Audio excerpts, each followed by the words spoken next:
Hello, and welcome to Flix and a Six. I'm one of your hosts, Anthony Costanzo. With me, as always, the man, the myth, the one they called Wild Yeast, Alessandro Bielsi. I thought we were waiting on that one. I didn't think we were going to do it this episode. I was going to, but I was not prepared. It's disappointing. This came out of the show notes earlier, about 30 seconds before the show began. Apparently, I called you that in the previous episode, so I figured let's just keep that rolling. It's only been 1 week. I figured you would remember that pretty well. Dude, it was late. It was like before the week was about to start. I was already checked out. And it ended up being a pretty decent episode. It's good to know that you bring your A game for the audience. You know it. This episode we're going to be discussing Sausage Party, much like this episode. But first, Al, what are we drinking? So we're drinking, I think this is the first beer that you picked out of all of the beers that we've done. There's a little story to that. We'll get to it. I'd love to hear it. So we're drinking Stone Delicious IPA. Sorry, I got a sidetrack for a second because I'm realizing that this bottle is slightly misshapen, which is not really encouraging. Anyway, Stone Delicious IPA. We've done Stone once before on one of our episodes. We'll be doing it at least one more time. I can guarantee you that. Probably more than one more time. It's a citrusy India Pale Ale with lemon drop and Eldorado hops. I have used Eldorado hops in brewing. They're very nice. I have not used lemon drop hops. I don't know much about them. Okay. It is 7.7% alcohol by volume. Stone Delicious IPA, according to the fine brewers there. This beer was fermented from barley, a grain consisting of gluten, and crafted to reduce gluten. That doesn't really make sense. Wait, what? Yeah. Are they just checking to see if we're actually reading? This beer was fermented from barley, a grain containing gluten, and crafted to reduce gluten. That's kind of confusing. The gluten content of this beer cannot be verified, and this beer may contain gluten. No shit, Sherlock. That's awesome. I didn't even notice that. From the beginning, Stone's been obsessed with the mission of providing people access to bold, high-quality craft beer. After all, great beer is for everyone, and anyone with the good taste to recognize it, not just a niche group like an Uber beer geeks.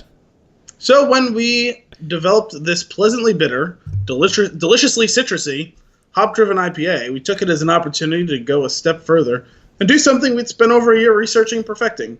Create a beer that makes it possible for nearly everyone to experience. Our aggressive, no-holds-barred approach to craft brewing. It's a flavorful, cutting-edge, modern-day IPA for everyone. Lemon drop and Eldorado hops provide plenty of fruity citrus character and a burst of hop zing that sings on the palate. We're proud to present it to those who already know us for our IPA prowess and those who, so far, have only heard the legends. Cheers. Cheers. Let's give a little clink. We're not in the same room, so I'm just going to click the microphone.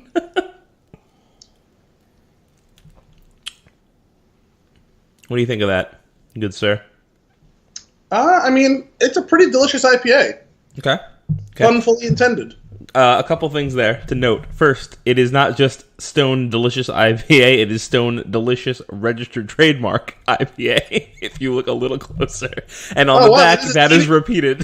That is a teeny little TM in there. Yeah. I didn't notice it until I turned the beer around and saw that it was a little bit bigger on the back. I'm really disturbed by this bottle. I can't get over it because I still got it here. It's almost flat on the side where the main labeling is. Yeah. It seems like you might have gotten It's really misshapen glass. Yeah, I'm sure you won't die. No, I'm sure I won't either. I'm just really glad it didn't explode or something. So a couple of things about this beer and why I chose it. So the other day I was gonna grill some food and I had a night to myself. I was gonna be grilling. I was gonna play some games. I wanted to have a beer that I could drink with it and then play some games later on, and have another one or two. And lately I've been getting into IPAs now. Al knows this, but I was never a fan before, and he kind of turned me on to them with a few of the beers that we've had, and since then they've been growing on me. So one of the things that I've noticed that I see in the ones that I like are Citra hops. Okay. Specifically Citra hops citrusy hops? Citra. Okay. And I just kind of assumed it was the citrusy flavors that came along with it that I was enjoying. Okay. So I was looking through I went to the local liquor store. I was looking through the beer selection. I was looking for anything that said Citra hops, and I couldn't find it. So I moved over to my friend the Lemon, and I started searching for citrusy and lemon. Enter our friend Stone Delicious IPA. Now, I want a delicious beer, and I was like, huh. It's kind of right there it's right there on the label. I gotta give this one a go. And then I read a little further. Now, Al, you're not a fan of the Uncharted series. It's a action adventure game on PlayStation. Oh, it's not that I dislike it. I've just never played it. Right. Yeah, I don't mean that you dislike it. You're not like an active fan. Brian, our other editor at the Spinchoon, is a huge fan of Uncharted. He got me into the series, and he would appreciate this. I read this, and apparently my brain does this new word association thing. That's something that came along with the first Uncharted game. So I read it as Citrusy India Pale Ale with lemon drop and El Goddamn Dorado hops. Because there is a character named Sully in Uncharted, and that's one of his famous lines from that game. Well, like, we're going to El Goddamn Dorado? I believe it was something along the lines of, it's El Goddamn Dorado. And that's just one of those things that sticks with you for some reason. And he just kind of throws a goddamn in there every once in a while, even when it doesn't actually make sense with the sentence structure. So, of course, it's just, anytime I see El Dorado, it's as if it's not two words in between that space. That's what goes there. So I was like, this one's checking all the boxes. Got a chuckle. Says delicious. Mentions lemons. So this should do. These are my standards as of right now. So what beers have you had with Citra hops in them? See, that's my problem, is I don't remember the names of the beers, unfortunately. That's a problem. You gave me one a while back, and then something, I think one of Kim's cousins had brought one over or shared one with us. And then Kim and I were at one of the local bars around here, and they had two on tap, and I grabbed them, and I loved both of them, and unfortunately I don't remember what they are, but I will have to go back there and find out. But that has been pretty consistent. If I see Citra hops, I tend to really like the beer. So I'm trying to figure out my beer game here, trying to bring a little bit more. Okay. I appreciate that. That's the way you got to do it. Once you find something you like, got to find anything that you can that kind of fits with that sort of style. I was just thinking, because I have seen a couple of beers that advertise using Citra, although I don't think I've ever actually drank any of them. Yeah. And also, it's something that I've been noticing, especially in kind of like the last year. Not enough of these beers actually really advertise which hops they use, which is kind of disappointing. I like that this one did. I think some of it's kind of this whole paranoid secrecy things that they do, but you can say what sort of hop you're using, and it doesn't matter if you're not giving the specifications of what like volume of hops you're using and at what point. It's not like someone can go like rip off your beer, and all these beers are like, you can reverse engineer it and figure it out anyway, kind of. So I wish more of these craft beers would do it. I mean, there's plenty of them that do, but not nearly enough for my liking. Right. I mean, if you told me all the types of hops in there, this is how I'm figuring out the ones that I like. So that helps me. I wouldn't be able to read your label and go make your beer. So get over it.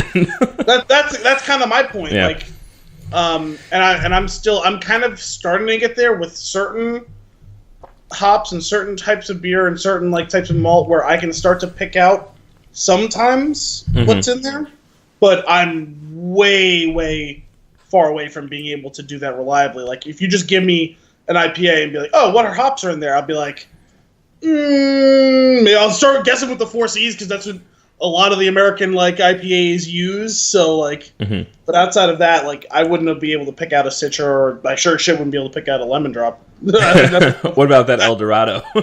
To my knowledge, I've never. What about that El Goddamn Dorado? Yeah, can you put goddamn hops in your next beer? I use El Dorado in one of mine, and I remember liking it, smelling it before I threw it into the wort. Like, when I was brewing it, like, there's something about cutting open a fresh bag of hops and just it's so way over the top intense, but it just smells so good. Al, do you sniff glue? No, but I do sniff hops. All right. Just checking. So there's another thing that I noticed with this beer. This is like the fourth, I believe, of the 6-pack that I'm partaking in. And I've had it I've had it in a few different temperatures so far. And maybe you can explain to me if there's any credence to this, but I've noticed that just slightly lower than room temperature, it tastes the best. I've had it really cold, and it tasted just like, that hairspray taste that I used to hate. I don't remember ever talking about hairspray. I remember talking about soyce, but that's about it. Okay, so anybody that has an IPA for the first time thinks it tastes like hairspray. I've never had that experience. It's just a fact. No, I remember the first time I had an IPA. It was in Florida. We went to Uncle Eddie's favorite place in Ybor City. I was not aware of what an IPA was at the time. I was not 21 at the time. So my beer knowledge was pretty low, honestly. Florida, you're under arrest. Yeah, go ahead and retroactively arrest me. Tampa City, police. No, arrest Florida. They provided the alcohol. But I had one, and I was like, what the fuck is that I just took a sip of? And I took another sip. I was like, this is unlike anything I've ever fucking had that is anything remotely like a beer. And that's how I was introduced to IPAs. And I liked it. Yeah. Surprisingly. But I don't remember there being any hairspray component to that. Oh, well, I'm sure a good chunk of people will understand where I'm coming from. As far as your Brian will. I know that for a fact. Your question about the temperature, though. So a lot of people rip on the British for serving their beer warm. They don't serve it warm, to my knowledge. I've never been.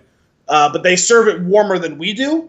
Mm-hmm. Most beer should not be drank ice cold, even though it can be quite refreshing, like on a summer day or whatever. Sure. But most beer should be served not at room temperature. It should be colder than that, but not as warm or not as cold as when you freshly take it out of the fridge. Right. Probably, but most beers take it out of the fridge, leave it outside for 10, 15 minutes, at room temperature. Right. Before you start drinking it, because the cold suppresses a lot of the flavors of the beer and a lot of things. It's not just beer, but especially IPA. It suppresses hop flavor, so IPAs are definitely better enjoyed not at 35 degrees or whatever the refrigerator you normally have it at. Sure. Probably 45 degrees is better.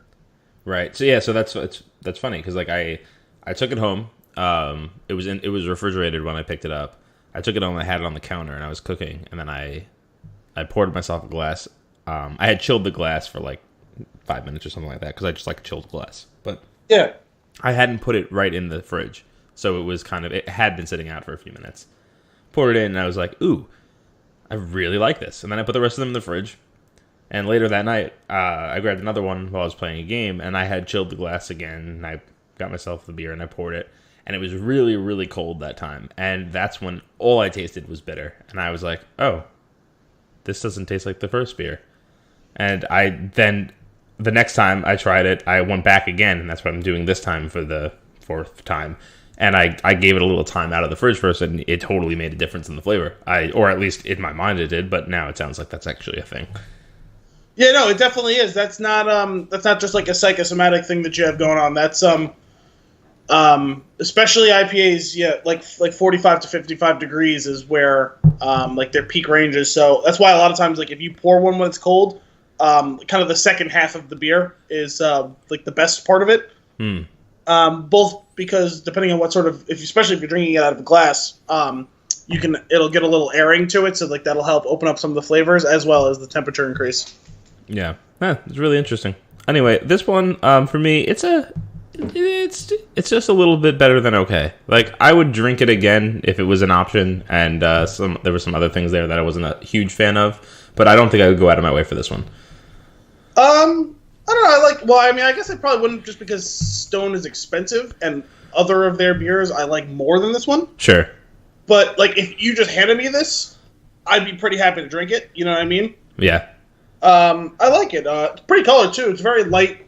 A lot of IPAs tend to be getting more towards the amber. It's kind of how the IPAs I like that I've been making. But this one's a very pale color, which is nice. Mm-hmm. Oddly, a little bit hazy. You which guys is can't more- see this, but Al's got the glass and he's just like holding it up and inspecting it like a connoisseur. Well, that's Pinky's out. a big thing for this. That's kind of the new frontier of all this. With especially these beers tend to be filtered, but the haziness is more of a Northeast IPA thing, and Stone is California. It's a West Coast. Their style of IPA is a little bit different, and so I was surprised a little bit by the haziness. Are you I know we had the, what was it, the sour cherry beer. Jessica, yeah. Are you? We probably talked about this a little bit, but are you into the sour beers? I like the ones at Newburgh. I've only had a couple that weren't from them. Mm-hmm. So I don't feel like I have a great picture of all the couple that I've had from other breweries have been good. Yeah. But like it's really like been like two other ones. Like I've had a handful of sours, or I've tried a handful of sours lately, and Kim's liking them a lot, and she's been ordering them, so like I'll have a sip of hers. But there's some that are like subtly sour, and it's really, really good, and I find it very drinkable. And then there's other ones that are like atomic warheads, like they're super sour. Like you take that first sip, and you like your mouth closes up. And I thought I would hate it, but I really love sour candy, and now that I expect it, I was like, oh, this is good. And like you take a sip and you wince, and then you take another sip and you wince, and you continue to do that until your tongue is burning. Well, you have really enjoyed Newburgh's Checkpoint Charlie, and that's of the very sour variety, right? I like that one, yeah. And we'll do another one of those soon. They just released a new one that's been canned. It's, I think, a strawberry sour beer. So I haven't had it. I was all about that sour cherry porter, and we'll have to have that again. Hopefully that's still available for purchase. That was like a one-off beer. So, yeah. Al, you're gonna have to go over there and pull some strings. I want my sour cherry beer back. I'm already pulling strings for this keg. So pull the other ones. There's only so many strings to pull. So, the moral of the story is that even though when we were younger we were told not to judge a book by its cover, I took that literally, and I judged this beer specifically by its cover, and it said delicious on it. So, do it. Give it a try. It's okay. No, they definitely it's fine. got you with the, this beer is delicious. Oh, I like delicious beer. beer. It was like, I was looking through everything, and I was like, what do I want? What do I want? I was like, I really want like a delicious, well, hello there. Cool. So let's go ahead and move on to our movie portion of this. And before we get into Sausage Party, a couple of things in the news. One is the Black Panther teaser dropped. I watched it once. I didn't go over and over it because I'm trying to stay away from trailers a little bit. As we've talked about in the past, I feel like they've been ruining movies for me just a touch. Marvel hasn't really done a bad job lately, but I'm just waiting for them to do it. The Spider-Man one was a little rough, as we mentioned. But that's Sony, not Marvel. Right. Well, yeah. So this particular film, I gave it just a quick watch, and I was super interested. I can't think of his name off the top of my head. Played the Hobbit. Oh, one of the Hobbits. What's his name? Martin Freeman. What is it? Martin Freeman. That one. Yes, he's awesome. Yeah. He captivates me the minute he's on screen. Did he have any actual lines in that trailer? Nope, just saw his face. Yeah, he might have said like one or two things. It was just, incidentally, it was him sitting across from Gollum, which is pretty awesome. Right. Wait. No. Yeah. That was not him. Was that him? Andy Serkis plays Ulysses Claw. The first time he showed up was in I didn't Age of even Ultron. realize that was him. Yeah, that's That's him. great. I wonder if they screwed up during filming. Halfway through, they just like drop a Lord of the Rings line. Damn it! Oh, I would love if like Like a between blooper reel? takes, if they were like between takes or like a blooper reel, Andy Serkis just randomly jumps into like my precious. Right. Like, I'm sure there'd be at least one. That'd be great. But yeah, like I would pay to watch that blooper reel. yeah, for sure. What did you think It's of funny that that teaser? you mentioned that scene though, because that was like one of the big things I pulled out of watching that trailer. Because I only just watched it once, right when it came out. I haven't watched it again. Mm-hmm. And my first thought was I didn't realize. I don't know if they had announced this prior or whatever, but it looks like Ulysses Claw is going to be a pretty important character.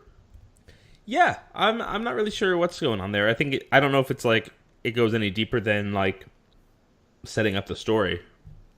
Well, I just know that they showed him in multiple different scenes in the trailer, so like he's not going to be kind of one off again. Like I assumed that they were kind of setting him up for more because he had just a bit part in Ultron, but right. It's kind of looking like he might be like one of like the two main villains in this movie. Yeah, I'd be down for that. Oh, me too. I really enjoy Andy Serkis. I just didn't know. I didn't know that he was pegged for like a big role in this movie, and it looks like he is. Yeah, that'd be pretty dope. I'm hoping that Martin Freeman has some decent time on screen because because they didn't enjoy his performances. They didn't give him much to do in Civil War either. Mm-hmm. What about? So there's another thing that I noticed about this. The main actor is that Chadwick Boseman. Yeah. He seems like a total badass. This guy. Yeah, I don't think I've ever seen him in anything else other than this role so far. But he seems to handle himself pretty well. Yeah. He's got an impressive presence on screen. Yeah, exactly. Like I almost like a regal. Well, I mean, I know they're kind of going for that, but like he's a king. He's literally a king. But like it conveys like right across like in the trailer. I mean, I know we've seen him in another film before, but I kind of try to hold the trailer a little bit apart from that to make it like. I mean, he wasn't like fully defined in that movie.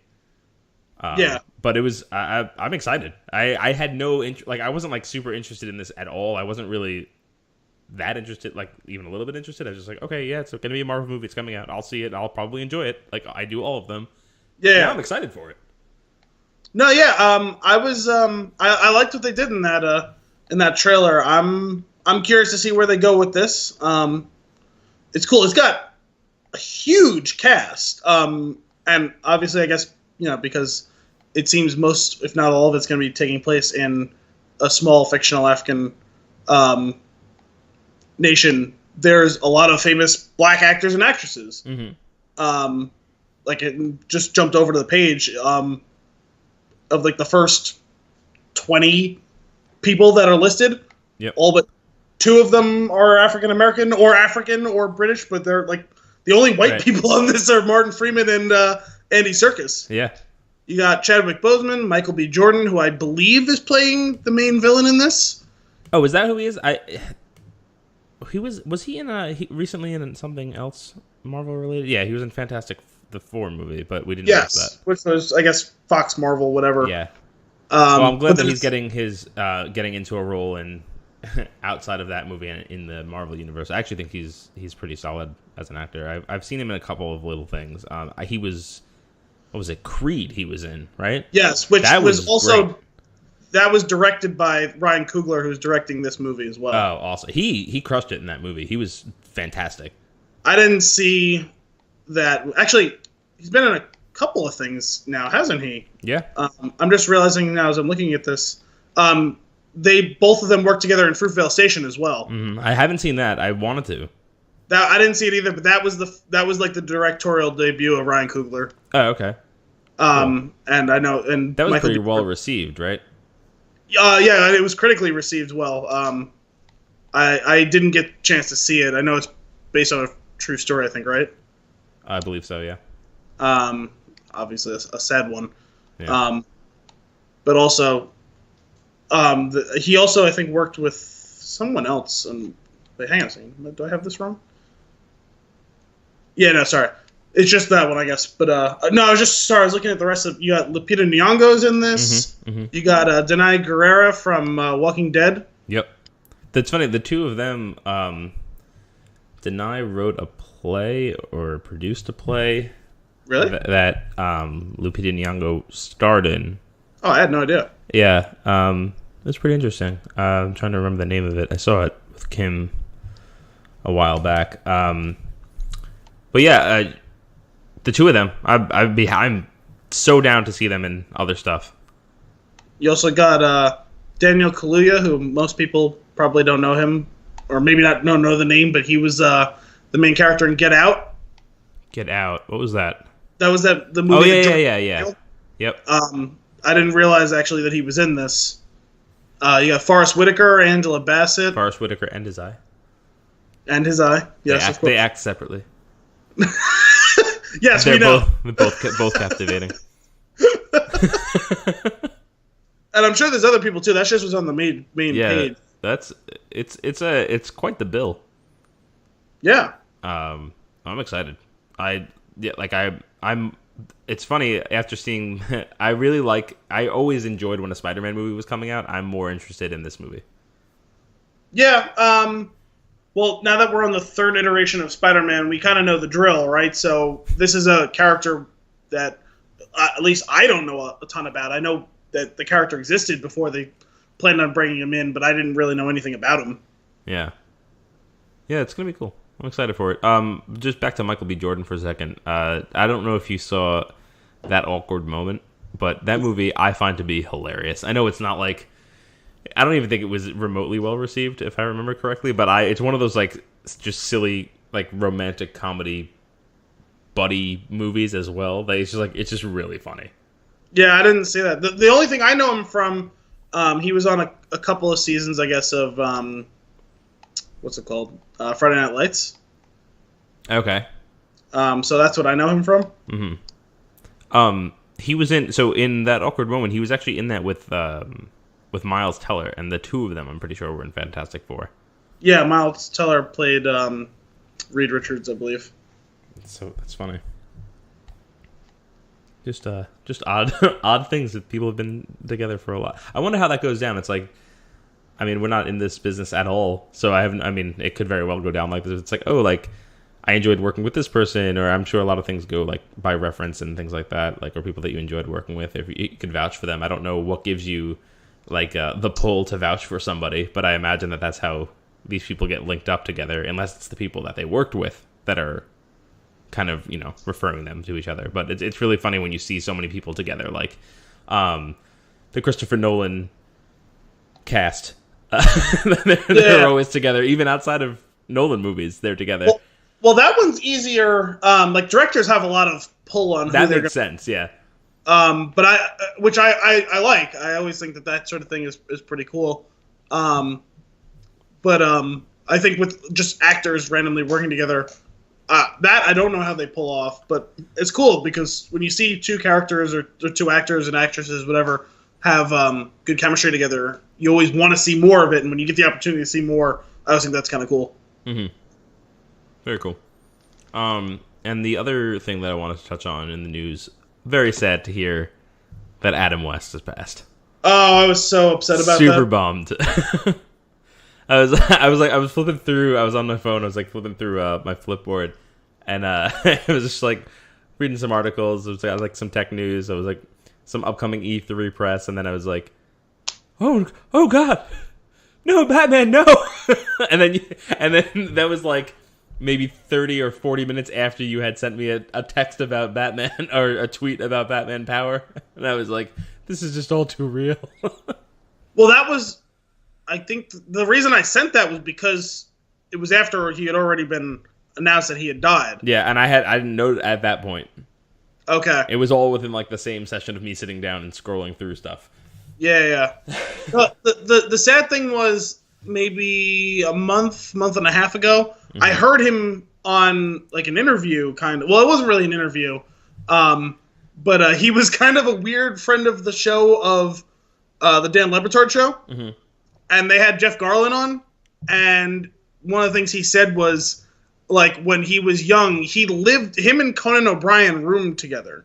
Oh, really? Like, yeah, like before either of them were like actually famous, and the two of them did this thing where they had they did a fake talk show before Conan got an actual talk show. That's awesome. And so they would do this fake show, the two of them, like kind of honing that skill or whatever. And so some of them would try and do voices. So like one of them would host like a celebrity, the other one would try and do an impression. So Jeff Garlin, the only impression I do is of Adam West. I think it's pretty good. So Le Batard was like, well, we're kind of friends with Adam West.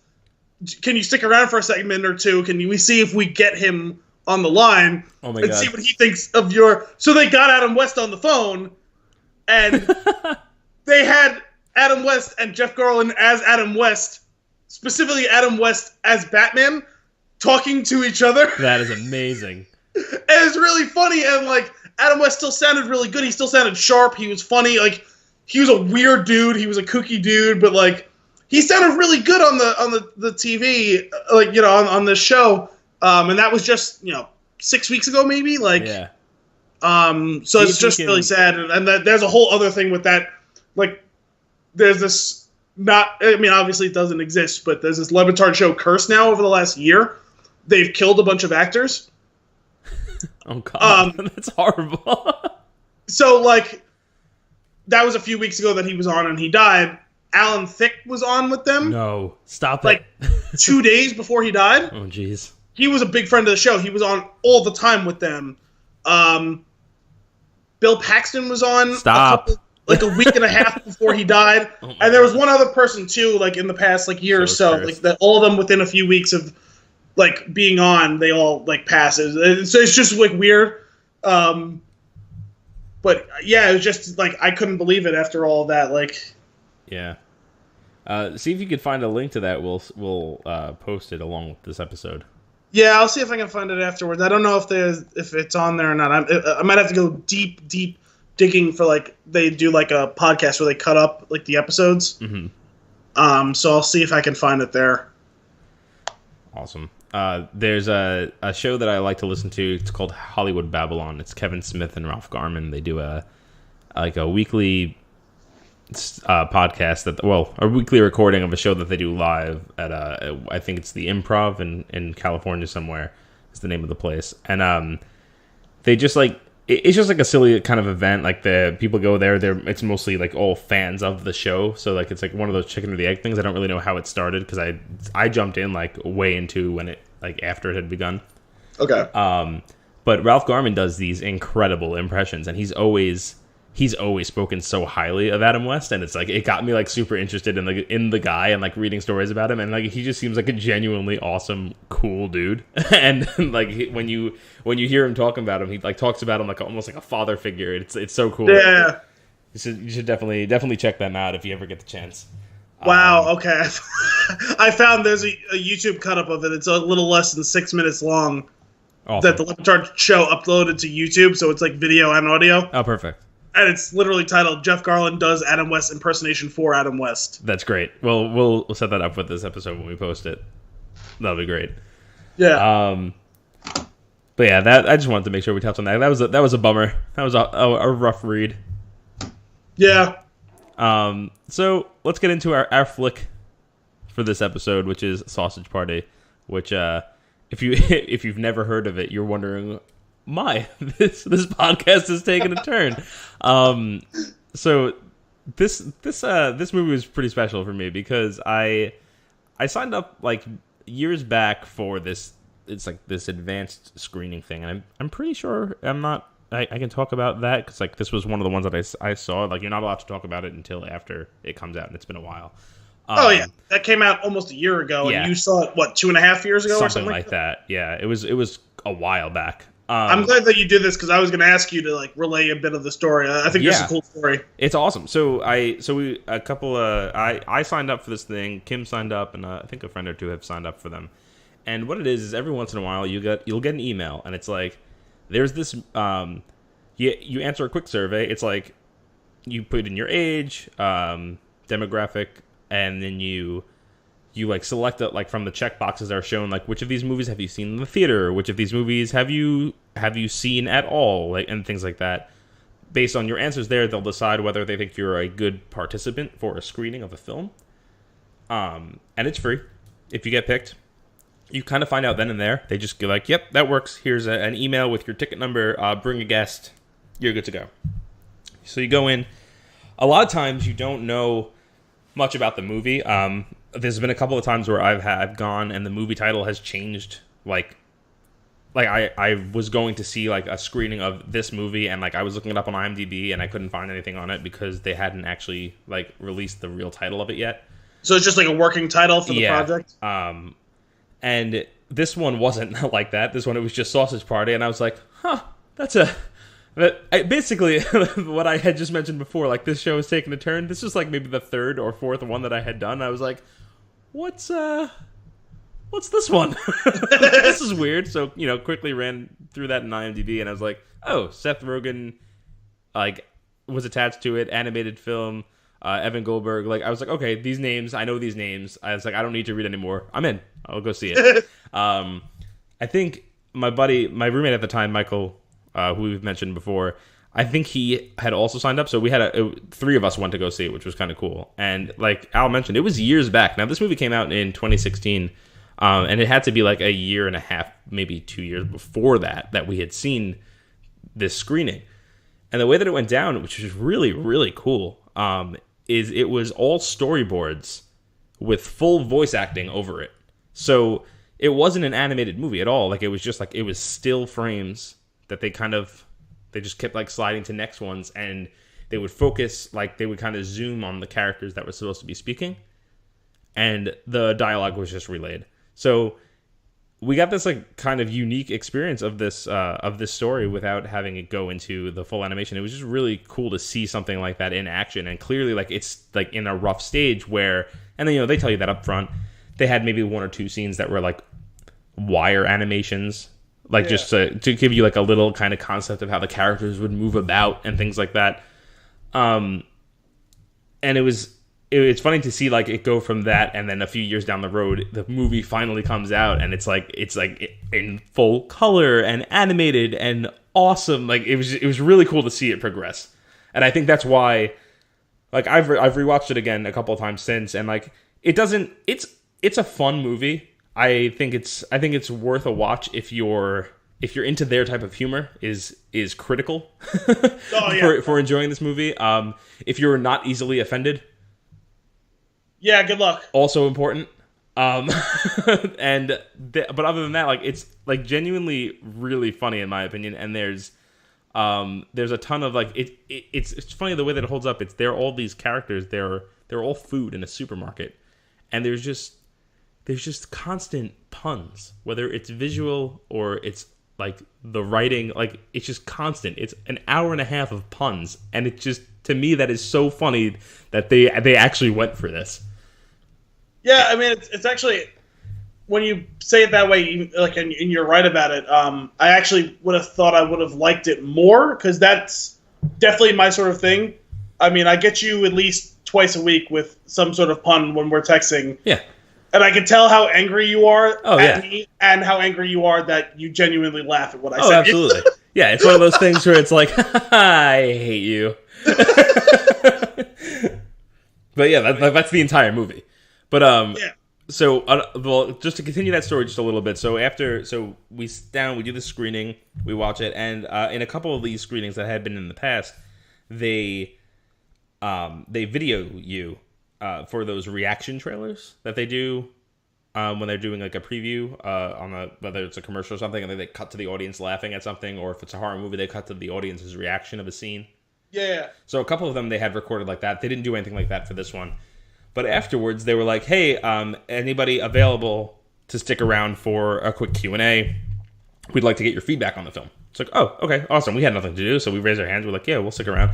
We got picked, and they pulled one group that we were in out into another room. A couple of people stayed in the audience like that we were at where we watched it, and a few people went off elsewhere. And we're leaving it, and we're walking out of the theater, and Kim's like, is that Seth Rogen? And then you just hear like the and like, oh my god! And it was like that was one of my one of my few like starstruck moments. Like I've seen a handful of celebrities in the past, like on the streets in the city or something like that, but the two that have gotten me is like that. Like I was like, that is awesome, because I love his humor. I think he's so funny. And the other one was like the first time I saw Kevin Smith. I think it was just kind of like starstruck and in awe. But yeah. It was really awesome to see that, and like they were there in the back watching and like seeing how people react to it, and I believe they were actually part of the Q&A of the big room, the one that we weren't in. But there's a couple of things that I got to call out, like that I really enjoyed about what they did, and it was like when I saw those things that were still in there that I thought like only I found to be super funny and hilarious, and they were still in there when the movie came out. I was like, yes. I was like, I'm gonna pretend I had a hand in this. But that was an awesome experience. And then when the movie came out, the first time I watched it, it was just like it was super good. Like for me, it was like as fun as seeing it when I saw it at the at that screening. Maybe a little bit more because we kind of saw it to completion at that point. And then I followed up again with it, picked it up on Blu-ray when it dropped, and watched it again. It was like it didn't hold up as much, and I rewatched it again, and I was laughing a little bit more, but knowing that the previous time it hadn't held up for me, so like I kind of know where it sits now. But I still find it very funny. It is very shocking at first, the first time you see it, and it holds a lot of its weight the first time you see it, and then after that it kind of just falls off. Kind of like the experience of like watching the original Hangover. Maybe not the original. The first one I still think kind of holds up, but I get what you're saying. Like once all the shocking and like the surprise things are gone. Yeah. Yeah, I get that. The second one for me for sure. Like the second one I watch of The Hangover, I'm just like, okay, whatever. I saw the second one once, and I never saw the third one. Yeah, the third one was not good. The third one I was like, surprising. I've never really wanted to walk out on a movie. The third one I was like, I don't really want to be here anymore. This is tired.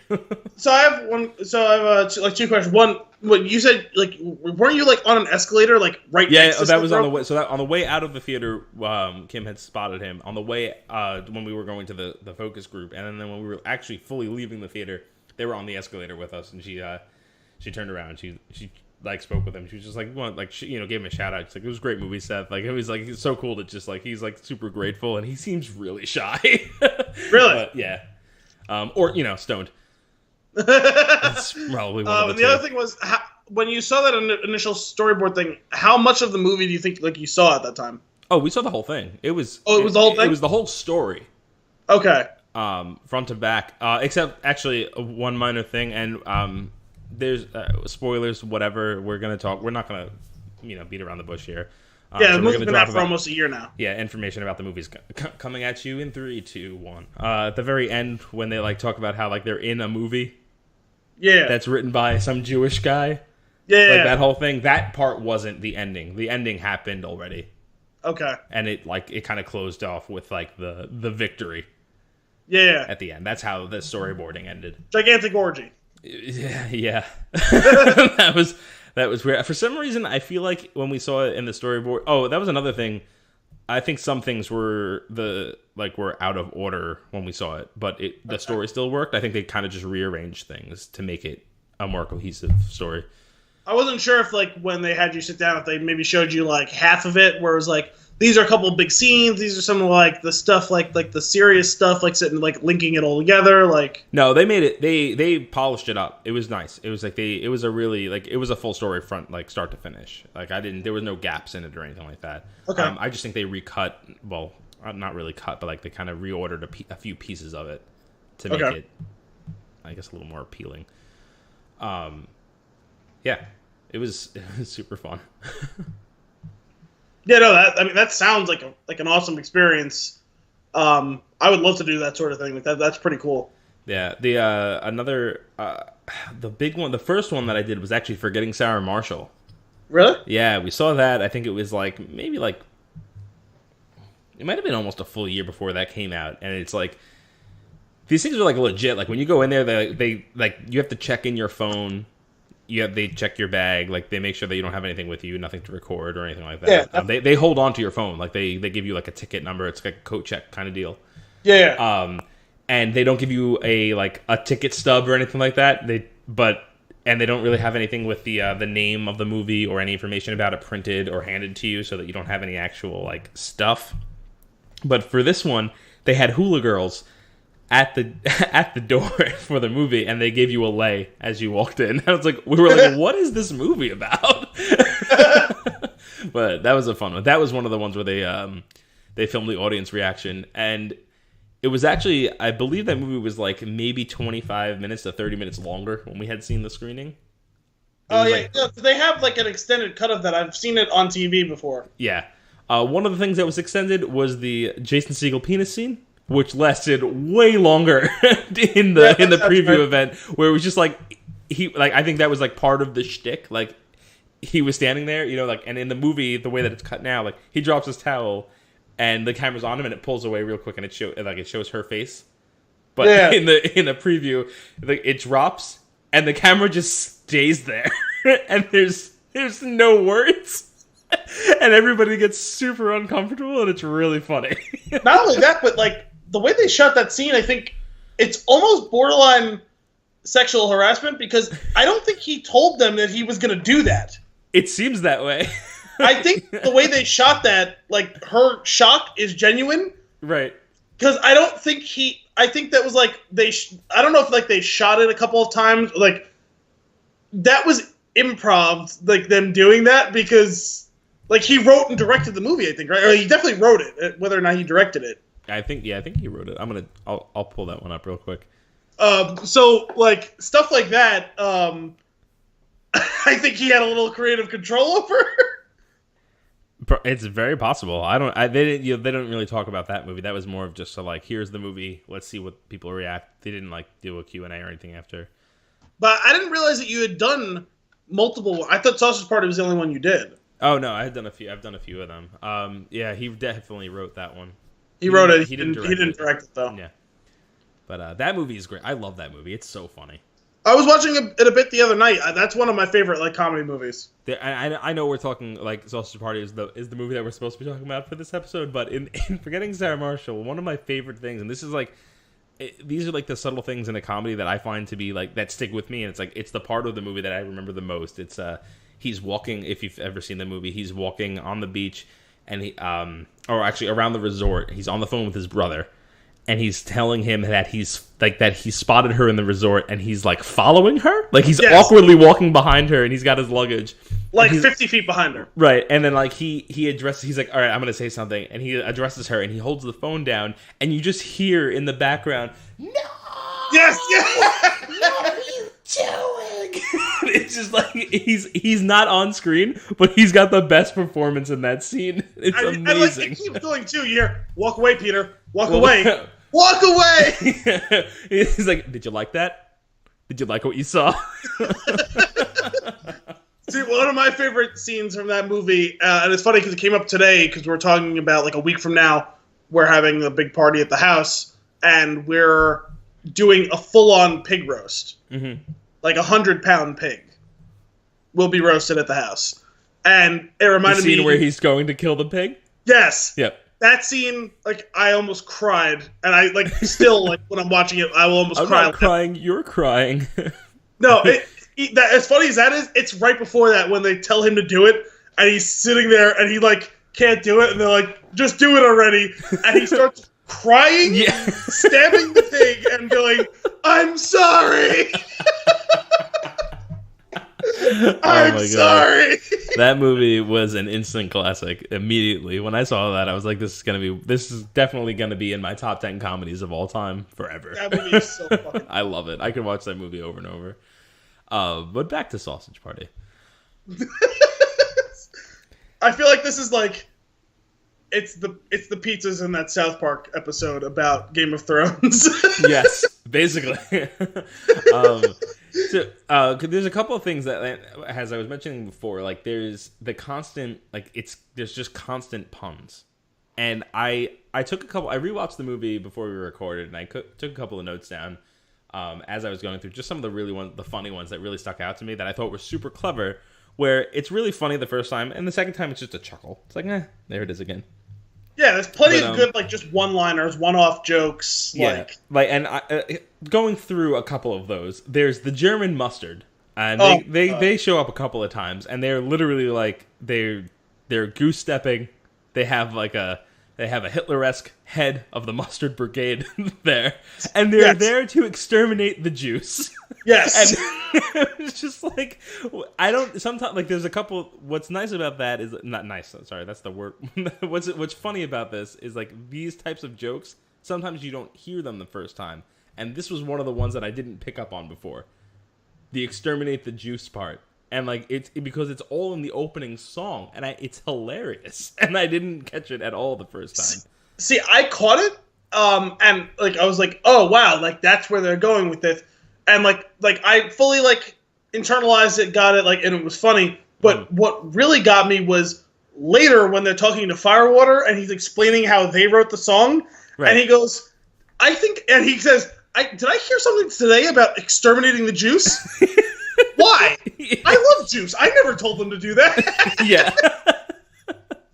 Well, right hot on the tail of that, Firewater, he's part of the non-perishables, the Immortals. Yes.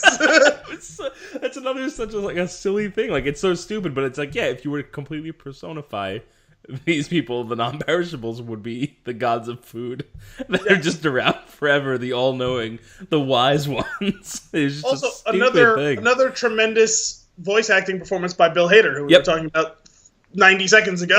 Exactly. He was one of the ones where I had no idea that was him. I don't even think even after the second viewing until I looked up everybody up afterwards. I was like, oh my god, like I couldn't pick that voice out because he is putting on like a silly voice, obviously, for the character.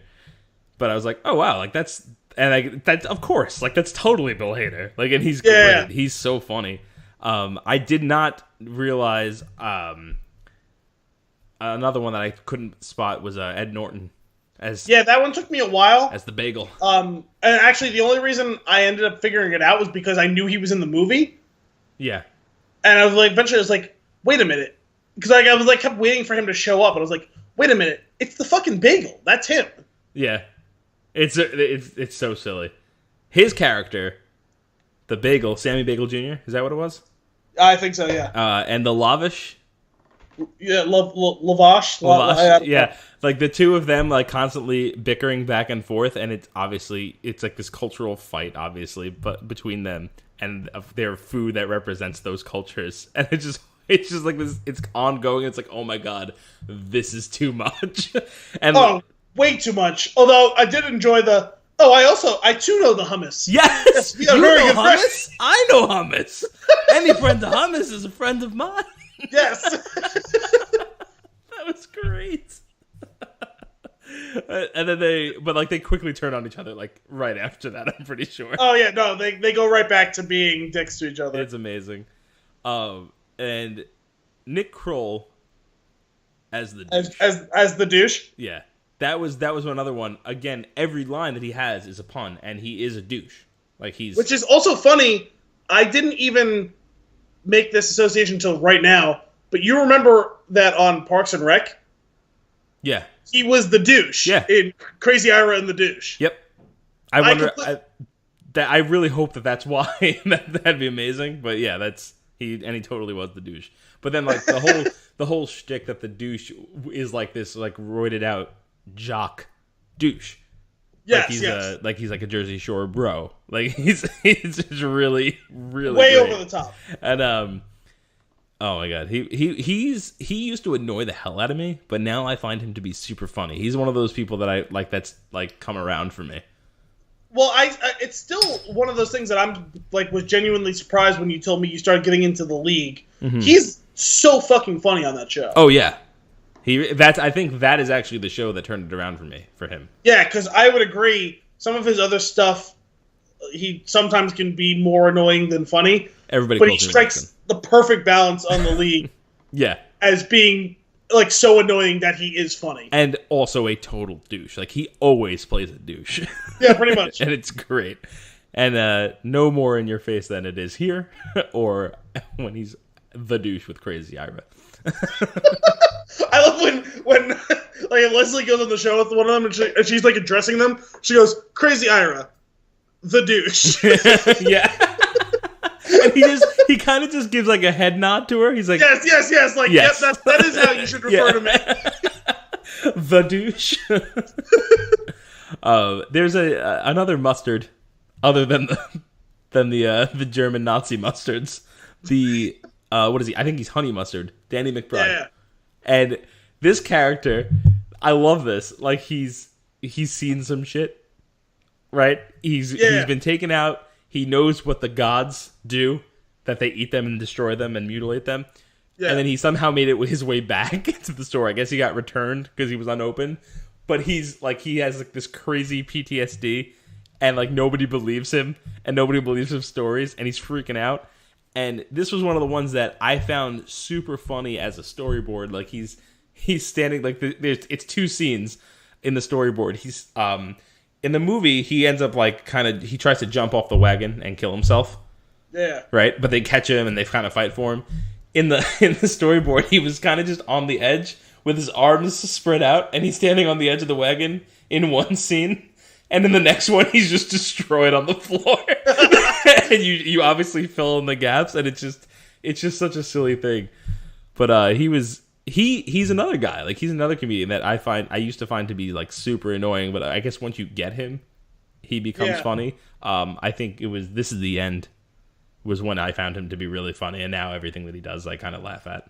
Well, it's funny because like even though he was playing an annoying character, like he was funny, and I enjoyed him in Pineapple Express, which was before that. That character was ridiculous. The character it was, just but would not they die. had a lot of funny interplay Yeah. with Seth Rogen and James Franco in that. Yep. So even though he was supposed to be so ridiculous and annoying, he had good chemistry with the two of them, so it was funny. Yeah. But I think even maybe before I saw that, or around the same time, like, so I didn't know him that well. I saw him in the Heartbreak Kid with Ben Stiller. Okay, I haven't seen that one. He's like not funny at all in that. He's just playing an annoying asshole. Gotcha. So my early experience was like similar. It was like, okay, like he's kind of funny in that. He's really annoying in this. Like, it took me a while to kind of get past that, and like he's kind of walks the line in Tropic Thunder, like small role. But yeah, it kind of more cemented it in that way with This Is the End, because he's funny as shit in that. Right.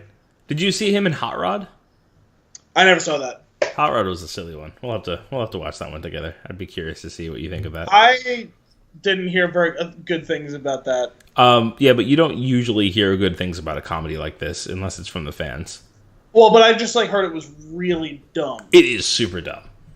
I'm not a huge Andy Samberg fan per se. I feel like if you're not an Andy Samberg fan, then this is definitely not the movie for you. Yeah, I like him in bit roles or like small roles.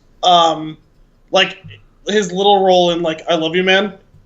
Yeah, like he's funny in that, but like his stuff where he kind of moves more towards the forefront, I'm not necessarily like a big, like some of his skits on like Saturday Night Live are really funny, but other than that, I'm not really a big fan of his. Yeah, I always found him to be funny. I like his early stuff, like Awesome Town. It was like I don't remember where we used to even watch those shows. I think it wasn't YouTube. It was like little clips. It was what was before YouTube? I can't remember. It might have been like E-Bound's World or something like that, where you would watch like these silly clips and videos.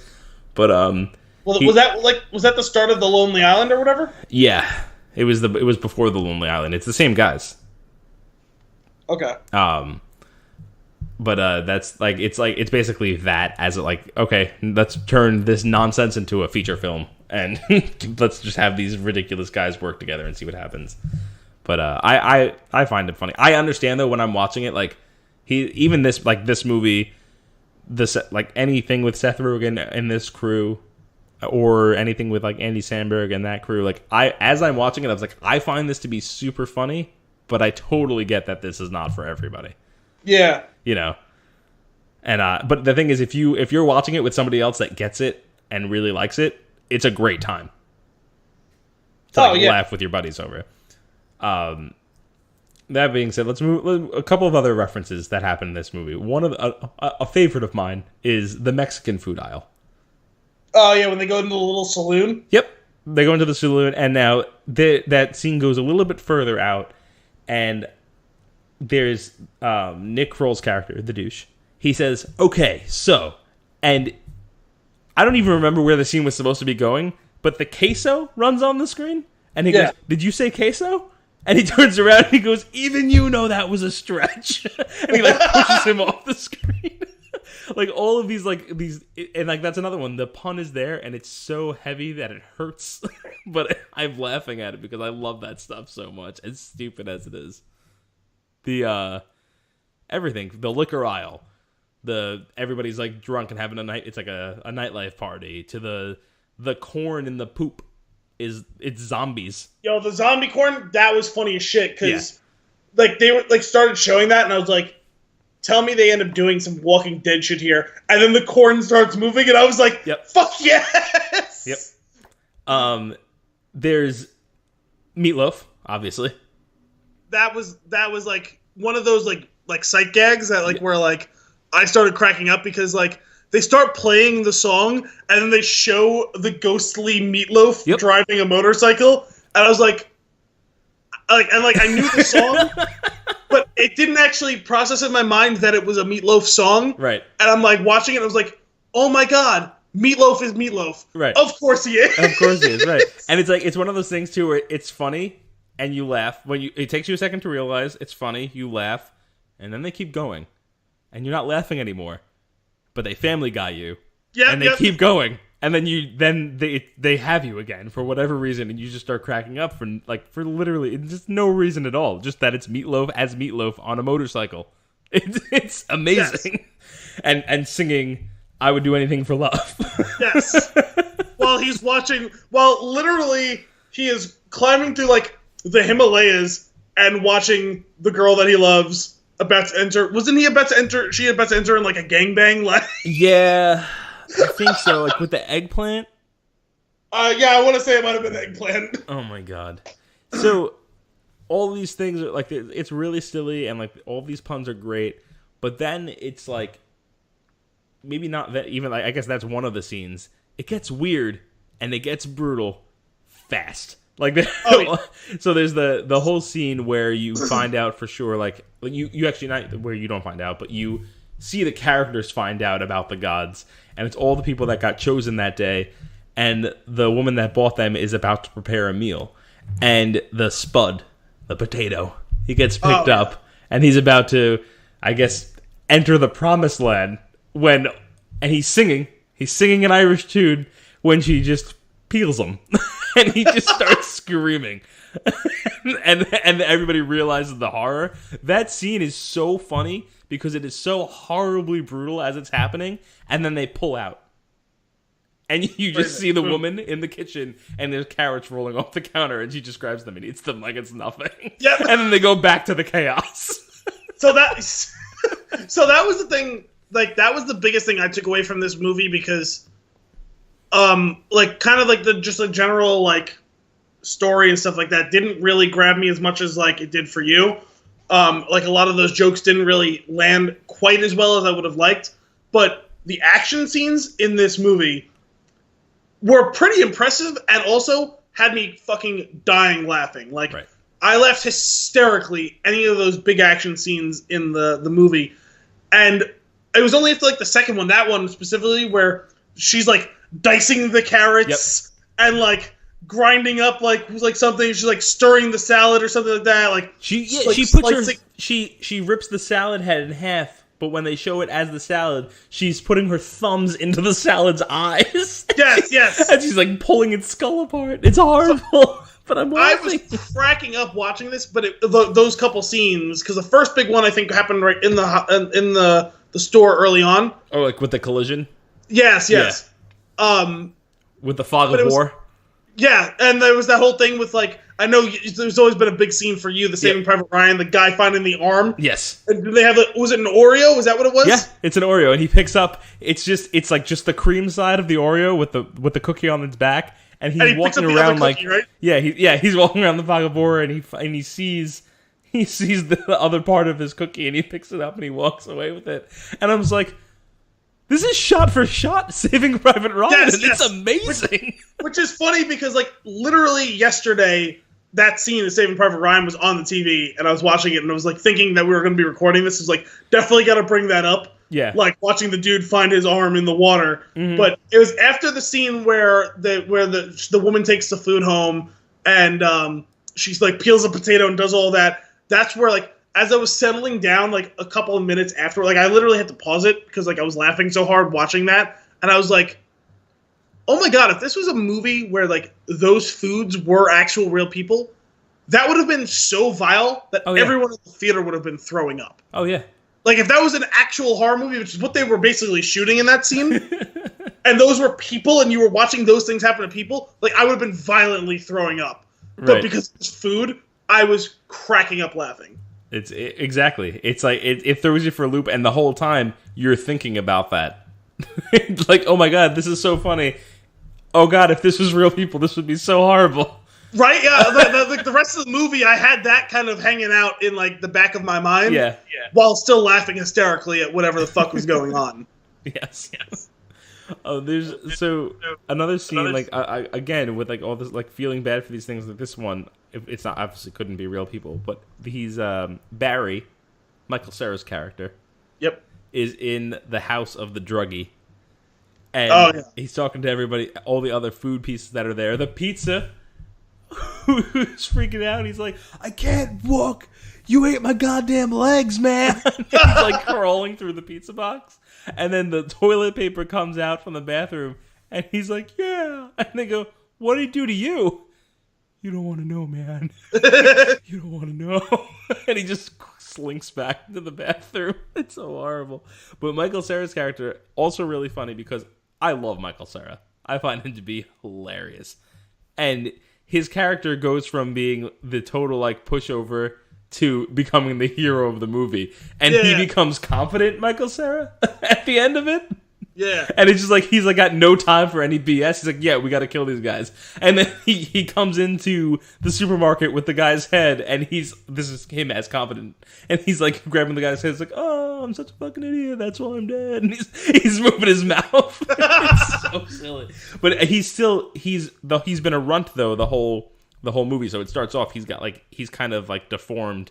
He has a deformity. He's like almost half a hot dog with a mushed head. But then at the end, he meets in the midst of the food orgy that we're not going to go any further into because it's just awkward. But in the midst of the food orgy, he finds the bun that has been smushed by Kristen Wiig's character, and he goes, I love how your face just sort of gives up halfway down.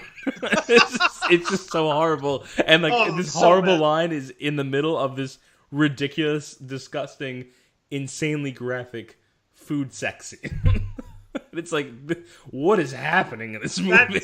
That's like, I went into that knowing, like, the words were on the paper. Like, there's a scene that is very graphic of food fucking each other. Yeah. It's like, oh, okay. And then I saw the scene. Yeah.